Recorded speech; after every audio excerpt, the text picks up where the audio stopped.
अजमेर का हृदय स्थल आना सागर झील में गत 3 माह से जलकुंभी की समस्या को लेकर आज आना सागर संरक्षण बचाओ समिति द्वारा एवं शहर व्यापार संघ सहित विभिन्न संगठनों ने मार्च फॉर सेव कार्यक्रम का आयोजन किया। प्रशासन को चेताने के लिए किया गया जन आंदोलन था।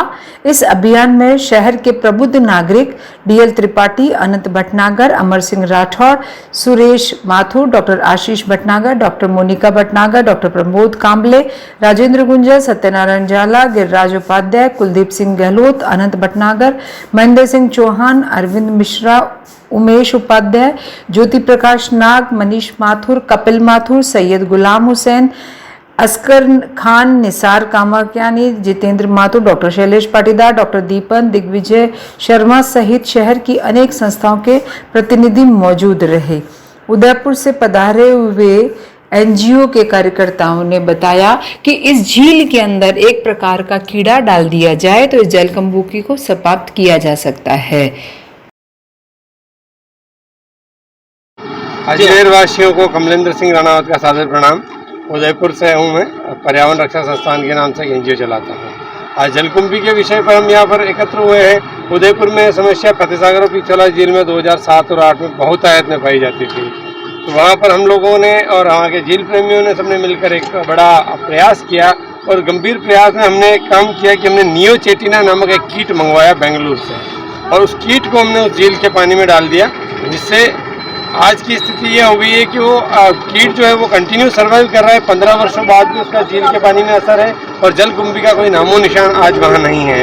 इसके साथ हमने यहाँ पर ग्रास कार्प मछलियाँ छोड़ी है और मत्स्य खेत पर प्रतिबंध लगाया है। हमने गंबूसिया नामक मछली भी मंगवाई थी। इन सब जीवों ने मिलकर झील के अंदर जितनी भी जलीय खरपतवार थी उसका अंत कर दिया। हालांकि अभी दूसरी तरह की खरपतवार आती रहती है, ये चीज़ें चलती रहती है, किंतु जलकुंभी शब्द जहाँ आया तो जलकुंभी के लिए मुझे याद आया कि क्यों ना मैं आपको नियोचेटिना के लिए सजेस्ट करूँ।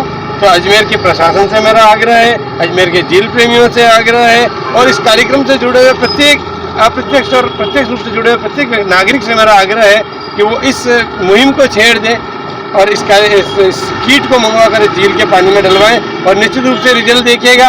ये बाइट आपको याद रहेगी, मेरा वादा है। धन्यवाद। क्या उदयपुर झील के अंदर गंदा पानी का भी नालों का पानी आता है? बहुत कम मात्रा में, अब बहुत नियंत्रण कर लिया, किंतु आता है, मैं इनकार नहीं करूँगा। कीट के लिए आपने कोई जानकारी दी प्रशासन को?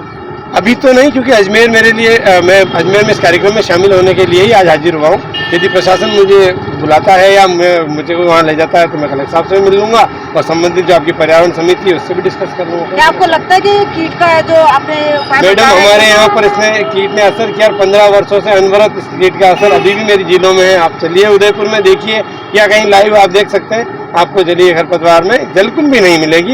एक्चुअली जलकुंभी 1 से 1.5 मीटर गहराई में पाए जाने वाले इसकी जड़ें वहाँ तक पाई जाती है। हमारे यहाँ पर यदि कोई जलकुंभी का कोई टुकड़ा यदि आपको मिल भी गया तो आधे पौना इंच से ज़्यादा नहीं हो सकता, क्योंकि वो कीट उसको लगातार उसके तने में घुस के खाता है। व्यापार महासंघ के संरक्षक भगवान चंदी राम का अजमेर शहरवासियों को नमस्कार। भाइयों, मैं सन 1995 से यहाँ अनासागर के चारों तरफ हमेशा से घूमता हुआ हूँ। सुबह मेरी घंटा 1.5 घंटा यहीं पर ही सन 1995 से निकलती है।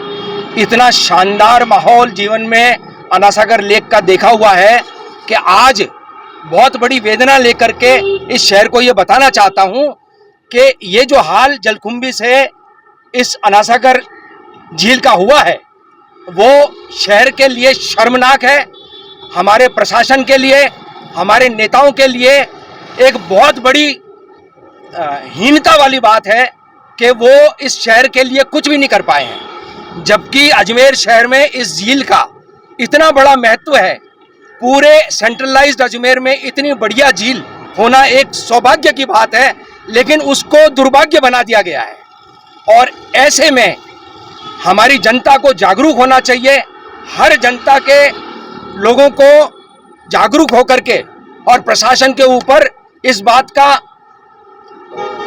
दबाव बनाना चाहिए कि जल्दी से जल्दी इस जलकुंभी का कोई समाधान निकाला जाए।